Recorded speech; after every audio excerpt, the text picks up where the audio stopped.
Okay. You'll notice that everything we've done so far has been a representative element. So today we're going to deal with, what about transition metals? How come we haven't done any dots for the transition metals? Okay. And the answer is, ultimately, because they'd all be the same. They'd all have two. Well, except the exceptions would have one. Okay? Because if you wrote the electron configuration of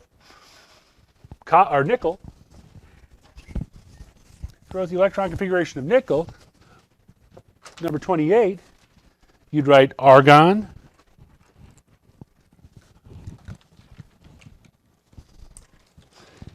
argon, 4s2, 3d8. How many valence electrons would that be? 2, because the highest energy level is the fourth, right? It's got 2 valence electrons. What if I did vanadium? Vanadium would be argon, 4s2, 3d3. They'd all have 2 valence electrons. Okay? So they would all, the valence electrons don't work for the transition metals. So we're not going to ever draw dots for transition metals. Okay? It actually is a little bit more basic than that.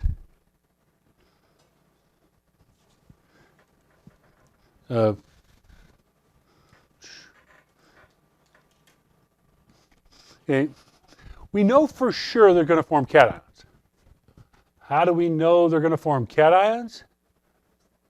How do we know they're going to make positive ions? Because they're metals, and metals make positive ions. They're left of the zigzag line. So we know they're going to make cations. But we're not going to be able to predict the charge they make. Because when we wrote that nickel as argon 4s2 3d8, in order to look like a noble gas, it would have to lose 10 electrons. It's not losing 10 electrons. Because remember, every electron you take off is harder to take off. So by the time you got to number 10, it would be really hard. Actually, number 11 would be much harder than number 10, because then you'd be breaking up a noble gas. But even 10 would be really, really hard. So it doesn't happen. And it's even more complicated than that. Not only don't they look like noble gases, sometimes they lose different amounts. So sometimes iron makes a 2+ ion. Sometimes it makes a 3+ ion. Copper, sometimes it makes a 1+ ion. Sometimes it makes a 2+ ion. Whereas we know that lithium will always lose 1 electron and always make a 1+ ion.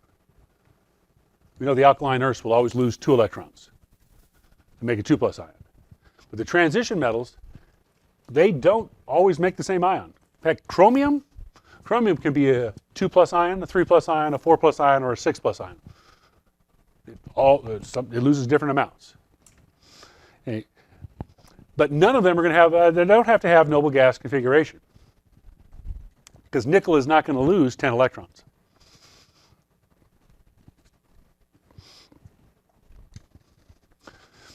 So what happens with them is they want to be like a noble gas. And what's special about a noble gas is that it's full. Right? So its orbitals are full. So that's where it wants to be. It wants to get to full or half-filled orbitals.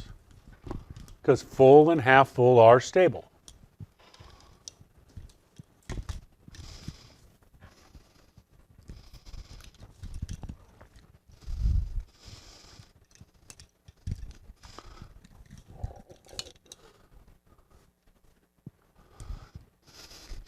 Okay, so if they make full orbitals, but they don't look like noble gases exactly, we call that pseudo-noble gas configuration. Pseudo meaning similar to, Oftentimes it has a negative connotation, but that doesn't apply here in science. So it's like a noble gas. And the way that it's like a noble gas is it's full. It may not have its whole energy level full, but it's got full orbitals, or half full orbitals.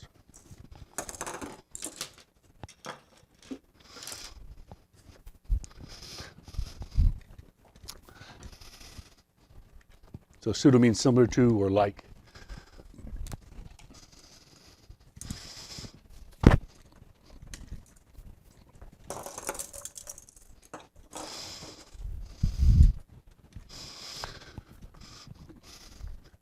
So on the homework last night, we asked you what ions they were going to make, and you could predict their charge.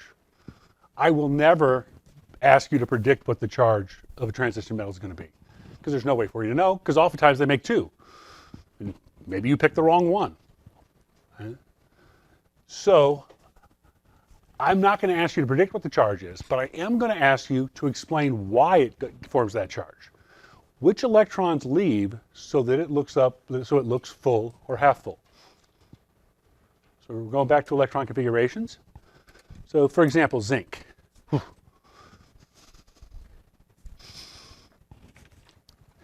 If I did zinc's full configuration, I got to talk about 30 electrons. That would be 1s2, 2s2, 2p6, 3s2, 3p6, 4s2, 3d10.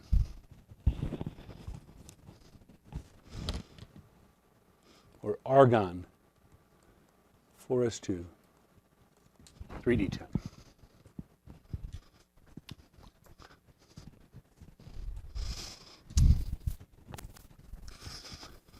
So, when zinc, one of the ions that zinc makes is zinc with a 2+ charge.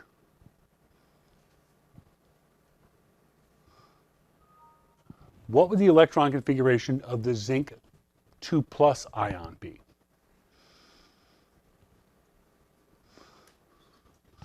We've got to take off 2 electrons. Have to take off 2 electrons. And we want to make everything full.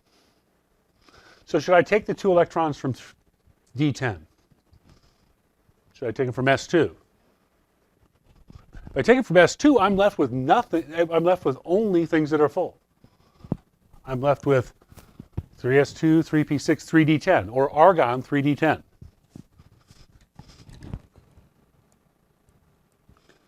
We know the argon has every orbital filled, and the 3d10 is full. So it's not a noble gas configuration, but it's like a noble gas configuration, and everything is full. So I wouldn't ask you to predict the 2+, I would ask you to explain it. And that explains it. Which 2 electrons come off? The S2 one comes off, so I'm left full. So that's what we mean by pseudo-noble gas configuration. I have a full energy level again. I have full orbitals. Full orbitals are low energy, full orbitals are stable.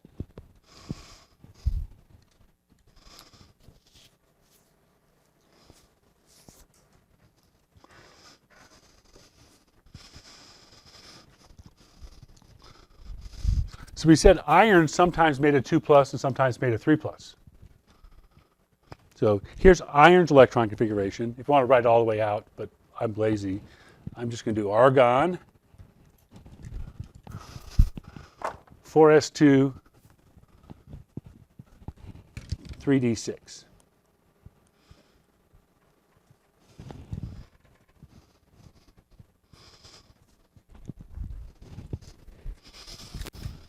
Okay. Iron makes a 2+ ion.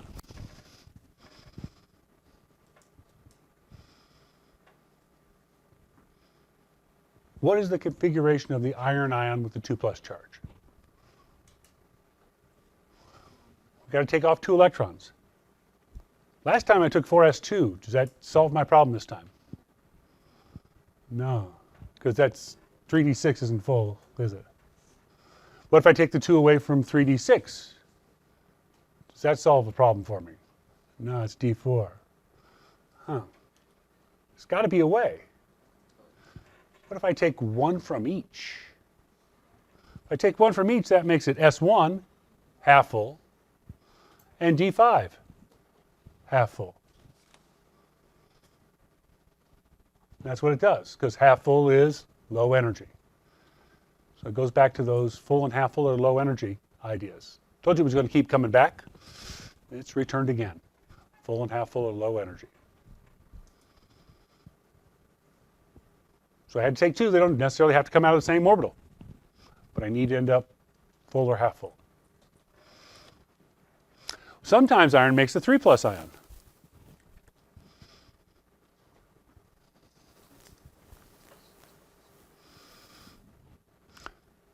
Taking all three out of the D's makes sense?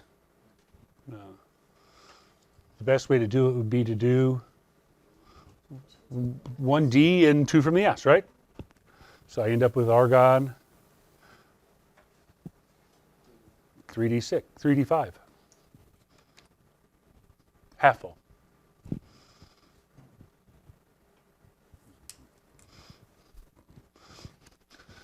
So we haven't done the transition metals, and we're not going to be able to use them very much with these dot diagrams because the dot diagrams don't work. I will have to tell you what charge they make.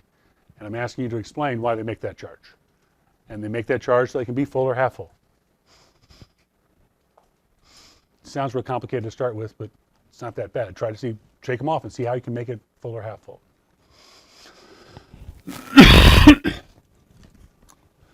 Okay. Now, another set of ions we're going to run into later. I want you to want to know that they exist. Sometimes there are polyatomic ions. Poly. Prefix poly mean multiple, more than one, right? Atomic. Atom. More than one atom ions. So a group of atoms that stick together and have a charge.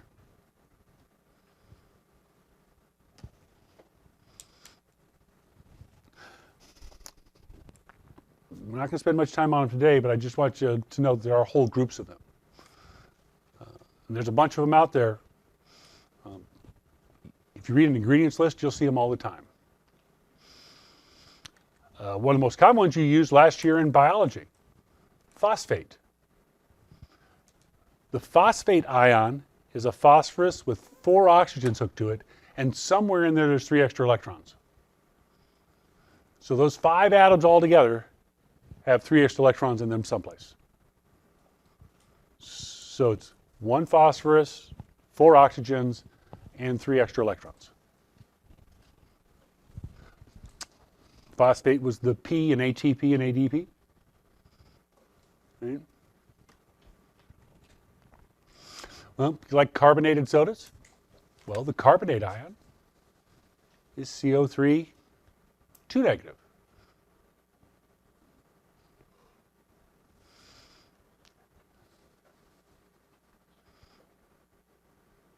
So there's 4 atoms hooked together with an extra electron, a couple electrons in there someplace. So I would have to find this with a metal, something that could give it electrons. Okay. Acetate.